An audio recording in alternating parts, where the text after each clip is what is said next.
The 9/11 Commission Report, Chapter 7.2. The 9/11 Pilots in the United States. The Hamburg pilots arrive in the United States. In the early summer of 2000, the Hamburg group arrived in the United States to begin flight training. Marwan al-Shahi came on May 29th, arriving in Newark on a flight from Brussels. He went to New York City and waited there for Mohammed Atta to join him. On June 2nd, Atta traveled to the Czech Republic by bus from Germany, and then flew from Prague to Newark the next day. According to Ramzi Ben Al-Shibh, Atta did not meet with anyone in Prague. He simply believed it would contribute to operational security to fly out of Prague rather than Hamburg, the departure point for much of his previous international travel. Atta and Shahi had not settled on where they would obtain their flight training. In contrast, Zayed Jarrah had already arranged to attend the Florida Flight Training Center, FFTC, in Venice, Florida. Jarrah arrived in Newark on June 27th and then flew to Venice. He immediately began the private pilot program at FFTC, intending to get a multi-engine license. Jarrah moved in with some of the flight instructors affiliated with his school and bought a car. While Jarrah quickly settled into training in Florida, Atta and Shahi kept searching for a flight school. After visiting the Airman Flight School in Norman, Oklahoma, where Zacharias Moussaoui would enroll several months later, and where another al-Qaeda operative, Ihab Ali, had taken lessons in the mid-1990s, Atta started flight instruction at Huffman Aviation in Venice, Florida, and both Atta and Shahi subsequently enrolled in the accelerated pilot program at that school. By the end of July, both of them took solo flights, and by mid-August they passed the private pilot airman test. They trained through the summer at Huffman, while Jarrah continued his training at FFTC. The Hamburg operatives paid for their flight training primarily with funds wired from Dubai by KSM's nephew, Ali Abdul Aziz Ali. Between June 29th and September 17, 2000, Ali sent Shahi and Atta a total of $114,500 in 5 transfers ranging from $5,000 to $70,000.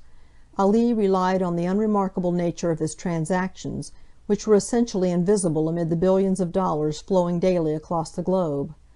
Ali was not required to provide identification in sending this money, and the aliases he used were not questioned. In mid-September, Atta and Shahi applied to change their immigration status from tourist to student, stating their intention to study at Huffman until September 1, 2001. In late September they decided to enroll at Jones Aviation in Sarasota, Florida, about 20 miles north of Venice. According to the instructor at Jones, the two were aggressive, rude, and sometimes even fought with him to take over the controls during their training flights. In early October, they took the Stage 1 exam for instruments rating at Jones Aviation and failed. Very upset, they said they were in a hurry because jobs awaited them at home. Atta and Shahi then returned to Huffman.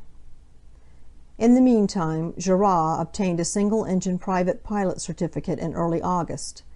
Having reached that milestone, he departed on the first of 5 foreign trips he would take after first entering the United States. In October he flew back to Germany to visit his girlfriend, Isel Senguin. The two traveled to Paris before Jarrah returned to Florida on October 29th. His relationship with her remained close throughout his time in the United States. In addition to his trips, Jarrah made hundreds of phone calls to her and communicated frequently by email. Jarrah was supposed to be joined at FFTC by Ramzi Ben Al-Shibh, who even sent the school a deposit. But Ben Al-Shibh could not obtain a U.S. visa. His first applications in May and June 2000 were denied because he lacked established ties in Germany ensuring his return from a trip to the United States. In September he went home to Yemen to apply for a visa from there, but was denied on grounds that he also lacked sufficient ties to Yemen.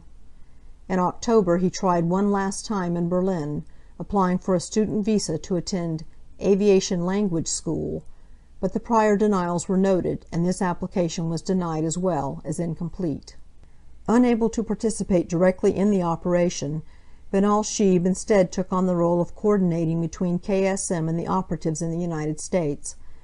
Apart from sending a total of about $10,000 in wire transfers to Atta and Shahi during the summer of 2000, one of Ben el-Shib's first tasks in his new role as plot coordinator was to assist another possible pilot, Zacarias Moussaoui. In the fall of 2000, KSM had sent Moussaoui to Malaysia for flight training, but Moussaoui did not find a school he liked. He worked instead on other terrorist schemes, such as buying 4 tons of ammonium nitrate for bombs to be planted on cargo planes flying to the United States. When KSM found out, he recalled Moussaoui back to Pakistan and directed him to go to the United States for flight training. In early October, Moussaoui went to London. When Ben el-Shib visited London in December, he stayed at the same 16-room dormitory where Moussaoui was still residing. From London, Moussaoui sent inquiries to the Airman Flight School in Norman, Oklahoma. Confronting training or travel problems with Hazmi, Madar, Ben el-Shib, and Moussaoui, al-Qaeda was looking for another possible pilot candidate. A new recruit with just the right background conveniently presented himself in Afghanistan. The fourth pilot, Hani Hanjour. Hani Hanjour, from Taif, Saudi Arabia, first came to the United States in 1991 to study at the Center for English as a Second Language at the University of Arizona. He seems to have been a rigorously observant Muslim. According to his older brother, Hani Hanjour went to Afghanistan for the first time in the late 1980s as a teenager to participate in the jihad, and, because the Soviets had already withdrawn, worked for a relief agency there. In 1996, Hanjour returned to the United States to pursue flight training after being rejected by a Saudi flight school. He checked out flight schools in Florida, California, and Arizona, and he briefly started at a couple of them before returning to Saudi Arabia. In 1997 he returned to Florida, and then, along with 2 friends, went back to Arizona and began his flight training there in earnest. After about 3 months, Hanjour was able to obtain his private pilot's license. Several more months of training yielded him a commercial pilot certificate, issued by the Federal Aviation Administration, FAA, in April 1999. He then returned to Saudi Arabia. Hanjour reportedly applied to the Civil Aviation School in Jeddah after returning home, but was rejected. He stayed home for a while and then told his family he was going to the United Arab Emirates to work for an airline. Where Hanjour actually traveled during this time period is unknown. It is possible he went to the training camps in Afghanistan. The fact that Hanjour spent so much time in Arizona may be significant. A number of important al-Qaeda figures attended the University of Arizona in Tucson or lived in Tucson in the 1980s and early 1990s. Some of Hanjour's known Arizona associates from the time of his flight training in the late 1990s have also raised suspicion. FBI investigators have speculated that al-Qaeda may have directed other extremist Muslims in the Phoenix area to enroll in aviation training. It is clear that when Hanjour lived in Arizona in the 1990s, he associated with several individuals holding extremist beliefs who have been the subject of counterterrorism investigations. Some of them trained with Hanjour to be pilots. Others had apparent connections to al-Qaeda, including training in Afghanistan. By the spring of 2000, Hanjour was back in Afghanistan. According to KSM, Hanjour was sent to him in Karachi for inclusion in the plot after Hanjour was identified in al-Qaeda's al-Farouk camp as a trained pilot on the basis of background information he had provided. Hanjour had been at a camp in Afghanistan for a few weeks when bin Laden or Atef apparently realized that he was a trained pilot. He was told to report to KSM, who then trained Hanjour for a few days in the use of code words. On June 20th, Hanjour returned home to Saudi Arabia. He obtained a U.S. student visa on September 25th and told his family he was returning to his job in the UAE. Hanjour did go to the UAE, but to meet facilitator Ali Abdul Aziz Ali. Ali opened a bank account in Dubai for Hanjour and providing the initial funds for his trip. On December 8th, Hanjour traveled to San Diego. His supposed destination was an English as a second language program in Oakland, California, which he had scheduled before leaving Saudi Arabia but never attended. Instead, as mentioned earlier, he joined Nawaf al-Hazmi in San Diego. Hazmi and Hanjour left San Diego almost immediately and drove to Arizona. Settling in Mesa, Hanjour began refresher training at his old school, Arizona Aviation. He wanted to train on multi-engine planes, but had difficulties because his English was not good enough. The instructor advised him to discontinue, but Hanjour said he could not go home without completing the training. In early 2001, he started training on a Boeing 737 simulator at Pan Am International Flight Academy in Mesa.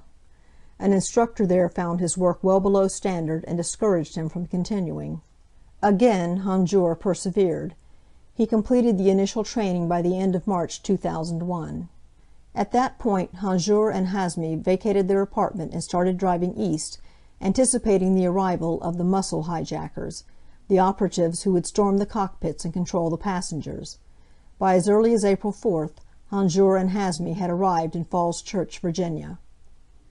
The three pilots in Florida continued with their training. Atta and Sheehy finished up at Huffman and earned their instrument certificates from the FAA in November. In mid-December 2000, they passed their commercial pilot tests and received their licenses. They then began training to fly large jets on a flight simulator. At about the same time, Gérard began simulator training, also in Florida, but at a different center. By the end of 2000, less than 6 months after their arrival, the three pilots on the East Coast were simulating flights on large jets. Travels in early 2001. Gérard, Atta, and Sheehy, having progressed in their training, all took foreign trips during the holiday period of 2000 to 2001. Gérard flew through Germany to get home to Beirut. A few weeks later he returned to Florida via Germany with Isel Senguin. She stayed with him in Florida for 10 days, even accompanying him to a flight training session. We do not know whether Atta or al-Qaeda leaders knew about Gérard's trips and Senguin's visit. The other operatives had broken off regular contact with their families. At the end of January 2001, Gérard again flew to Beirut to visit his sick father. After staying there for several weeks, Gérard visited Senguin in Germany for a few days before returning to the United States at the end of February. While Gérard took his personal trips, Atta traveled to Germany in early January 2001 for a progress meeting with Ramzi bin al-Shibh. Bin al-Shibh says Atta told him to report to the al-Qaeda leadership in Afghanistan that the three Hamburg pilots had completed their flight training and were awaiting orders. Atta also disclosed that a fourth pilot, Hanjour, had joined Hazmi. Upon returning to Florida, Atta wired Bin al-Shibh travel money. Bin al-Shibh proceeded to Afghanistan, made his report, and spent the next several months there and in Pakistan. When Atta returned to Florida, Sheehy left for Morocco, traveling to Casablanca in mid-January. Sheehy's family, concerned about not having heard from him, reported him missing to the UAE government. The UAE embassy in turn contacted the Hamburg police, and a UAE representative tried to find him in Germany, visiting mosques and Sheehy's last address in Hamburg. After learning that his family was looking for him, Sheehy telephoned them on January 20th and said he was still living and studying in Hamburg. The UAE government then told the Hamburg police they could call off the search. Atta and Sheehy both encountered some difficulty re-entering the United States on January 10th and January 18th, respectively.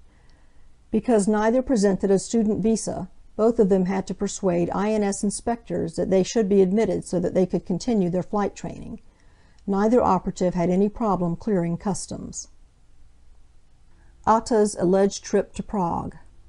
Mohammed Atta is known to have been in Prague on 2 occasions. In December 1994, when he stayed one night at a transit hotel, and in June 2000, when he was en route to the United States. On the latter occasion he arrived by bus from Germany on June 2nd, and departed for Newark the following day. The allegation that Atta met with an Iraqi intelligence officer in Prague in April 2001 originates from the reporting of a single source of the Czech intelligence service. Shortly after 9/11, the source reported having seen Atta meet with Ahmed Khalil Ibrahim Samir Alani, an Iraqi diplomat, at the Iraqi embassy in Prague on April 9, 2001, at 11 a.m. This information was passed to CIA headquarters. The U.S. legal attaché, legat, in Prague, the representative of the FBI, met with the Czech services source. After the meeting, the assessment of the legat and the Czech officers present was that they were 70% sure the source was sincere and believed his own story of the meeting. Subsequently, the Czech intelligence service publicly stated that there was a 70% probability that the meeting between Atta and Ani had taken place. The Czech Interior Minister also made several statements to the press about his belief that the meeting had occurred, and the story was widely reported. The FBI has gathered evidence indicating that Atta was in Virginia Beach on April 4th, as evidenced by a bank surveillance camera photo, and in Coral Springs, Florida on April 11th, where he and Sheehy leased an apartment. On April 6th, 9th, 10th, and 11th, Atta's cellular telephone was used numerous times to call various lodging establishments in Florida from cell sites within Florida. We cannot confirm that he placed those calls, but there are no U.S. records indicating that Atta departed the country during this period. Czech officials have reviewed their flight and border records as well for any indication that Atta was in the Czech Republic in April 2001, including records of anyone crossing the border who even looked Arab.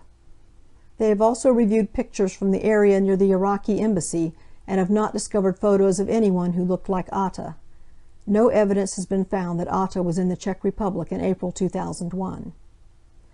According to the Czech government, Ani, the Iraqi officer alleged to have met with Atta, was about 70 miles away from Prague on April 8th through 9th and did not return until the afternoon of the 9th, while the source was firm that the sighting occurred at 11 a.m. When questioned about the reported April 2001 meeting, Ani, now in custody, has denied ever meeting or having any contact with Atta. Ani says that shortly after 9/11, he became concerned that press stories about the alleged meeting might hurt his career. Hoping to clear his name, Ani asked his superiors to approach the Czech government about refuting the allegation. He also denies knowing of any other Iraqi official having contact with Atta. These findings cannot absolutely rule out the possibility that Atta was in Prague on April 9, 2001. He could have used an alias to travel, and a passport under that alias, but this would be an exception to his practice of using his true name while traveling, as he did in January and would in July when he took his next overseas trip. The FBI and CIA have uncovered no evidence that Atta held any fraudulent passports. KSM and Ben al-Shib both denied that an Atta-Ani meeting occurred. There was no reason for such a meeting, especially considering the risk it would pose to the operation. By April 2001, all 4 pilots had completed most of their training, and the muscle hijackers were about to begin entering the United States. The available evidence does not support the original Czech report of an Atta-Ani meeting. After returning to Florida from their trips, Atta and Sheehy visited Georgia, staying briefly in Norcross and Decatur, and renting a single-engine plane to fly with an instructor in Lawrenceville. By February 19th, Atta and Sheehy were in Virginia. They rented a mailbox in Virginia Beach, cashed a check, and then promptly returned to Georgia, staying in Stone Mountain. We have found no explanation for these travels. In mid-March, Jarrah was in Georgia as well, staying in Decatur. There is no evidence that the 3 pilots met, although Jarrah and Atta apparently spoke on the phone. At the end of the month, Jarrah left the United States again and visited Singwin in Germany for 2 weeks. In early April, Atta and Sheehy returned to Virginia Beach and closed the mailbox they had opened in February. By the time Atta and Sheehy returned to Virginia Beach from their travels in Georgia, Hazmi and Anjor had also arrived in Virginia, in Falls Church. They made their way to a large mosque there, the Dar al-Hijra Mosque, sometime in early April. As we mentioned earlier, one of the imams at this mosque was the same Anwar Alaki with whom Hazmi had spent time at the Rabat Mosque in San Diego. Alaki had moved to Virginia in January 2001. He remembers Hazmi from San Diego, but is denied having any contact with Hazmi or Hanjour in Virginia. At the Dar al-Hijra Mosque, Hazmi and Hanjour met a Jordanian named Ayad al-Rababa. Rababa says he had gone to the mosque to speak to the Imam, Alaki, about finding work. At the conclusion of services, which normally had 400 to 500 attendees, Rababa says he happened to meet Hazmi and Hanjour. They were looking for an apartment. Rababa referred them to a friend who had one to rent. Hazmi and Hanjour moved into the apartment, which was in Alexandria. Some FBI investigators doubt Rababa's story.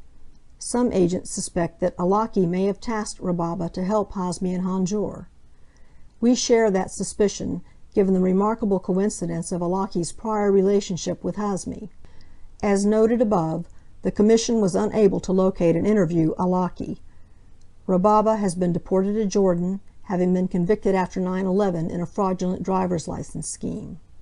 Rababa, who had lived in Connecticut, New York, and New Jersey, told investigators that he had recommended Paterson, New Jersey, as a place with an Arabic-speaking community where Hazmi and Hanjour might want to settle. They asked for his help in getting them an apartment in Paterson. Rababa tried without success. He says he then suggested that Hazmi and Hanjour travel with him to Connecticut, where they could look for a place to live. On May 8th, Rababa went to Hazmi and Hanjour's apartment to pick them up for the trip to Connecticut. There he says he found them with new roommates, Ahmad El-Gamadi and Majed Moked. These two men had been sent to America to serve as muscle hijackers and had arrived at Dulles Airport on May 2nd. Rababa drove Hanjour to Fairfield, Connecticut, followed by Hazmi, who had Moked and Gamadi in his car. After a short stay in Connecticut, where they apparently called area flight schools and real estate agents, Rababa drove the four to Paterson to have dinner and show them around. He says that they returned with him to Fairfield that night and that he never saw them again. Within a few weeks, Hanjour, Hazmi, and several other operatives moved to Paterson and rented a one-room apartment. When their landlord later paid a visit, he found 6 men living there. Nawaf al-Hazmi, now joined by his younger brother Selim, Hanjour, Moked, probably Ahmad al-Gamadi, and Abdul Aziz al-Omari. Hazmi's old friend Khalid al-Midar would soon join them. Atta and Shahi had already returned to Florida. On April 11th they moved into an apartment in Coral Springs. Atta stayed in Florida awaiting the arrival of the first muscle hijackers. Shahi, on the other hand, bought a ticket to Cairo and flew there from Miami on April 18th. We do not know much more about Shahi's reason for traveling to Egypt in April than we know about his January trip to Morocco. Shahi did meet with Atta's father, who stated in a post-9/11 interview that Shahi just wanted to pick up Atta's international driver's license and some money. This story is not credible. Atta already had the license with him and presented it during a traffic stop on April 26, while Shahi was still abroad. Shahi spent about 2 weeks in Egypt, obviously more time than would have been needed just to meet with Atta's father. Shahi could have traveled elsewhere during this time, but no records indicating additional travel have been discovered. Shahi returned to Miami on May 2nd. That day, Atta and Jarrah were together, about 30 miles to the north, visiting a Department of Motor Vehicles office in Lauderdale Lakes, Florida, to get Florida driver's licenses. Back in Virginia, Hazmi and Hanjour were about to leave for Connecticut and New Jersey. As the summer approached, the lead operatives were settled in Florida and New Jersey, waiting for the rest of their contingent to join them. End of Chapter 7.2. Recording by Leanne Howlett.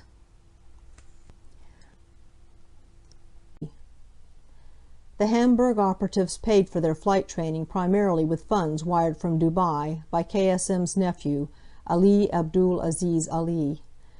Between June 29th and September 17, 2000, Ali sent Shahi and Atta a total of $114,500 in 5 transfers ranging from $5,000 to $70,000. Ali relied on the unremarkable nature of his transactions, which were essentially invisible amid the billions of dollars flowing daily across the globe. Ali was not required to provide identification in sending this money, and the aliases he used were not questioned. In mid-September, while Jarrah quickly settled into training in Florida, Atta and Shahi kept searching for a flight school. After visiting the Airman Flight School in Norman, Oklahoma, where Zacharias Moussaoui would enroll several months later, and where another al-Qaeda operative, Ihab Ali, had taken lessons in the mid-1990s, Atta started flight instruction at Huffman Aviation in Venice, Florida, and both Atta and Shahi subsequently enrolled in the accelerated pilot program at that school. By the end of July, both of them took solo flights, and by mid-August they passed the private pilot airman test. They trained through the summer at Huffman, while Gérard continued his training at FFTC. The 9/11 Commission Report, Chapter 7.2. The 9/11 Pilots in the United States. The Hamburg pilots arrive in the United States. In the early summer of 2000, the Hamburg group arrived in the United States to begin flight training. Marwan el-Shahi came on May 29th, arriving in Newark on a flight from Brussels. He went to New York City and waited there for Mohammed Atta to join him. On June 2nd, Atta traveled to the Czech Republic by bus from Germany, and then flew from Prague to Newark the next day. According to Ramzi Ben Al-Shib, Atta did not meet with anyone in Prague. He simply believed it would contribute to operational security to fly out of Prague rather than Hamburg, the departure point for much of his previous international travel. Atta and Shahi had not settled on where they would obtain their flight training. In contrast, Zayed Jarrah had already arranged to attend the Florida Flight Training Center, FFTC, in Venice, Florida. Gérard arrived in Newark on June 27th and then flew to Venice. He immediately began the private pilot program at FFTC, intending to get a multi-engine license. Gérard moved in with some of the flight instructors affiliated with his school and bought a car. In November, Atta and Shahi applied to change their immigration status from tourist to student, stating their intention to study at Huffman until September 1st, 2001. In late September they decided to enroll at Jones Aviation in Sarasota, Florida, about 20 miles north of Venice. According to the instructor at Jones, the two were aggressive, rude, and sometimes even fought with him to take over the controls during their training flights. In early October they took the Stage 1 exam for instruments rating at Jones Aviation and failed. Very upset, they said they were in a hurry because jobs awaited them at home. Atta and Shahi then returned to Huffman.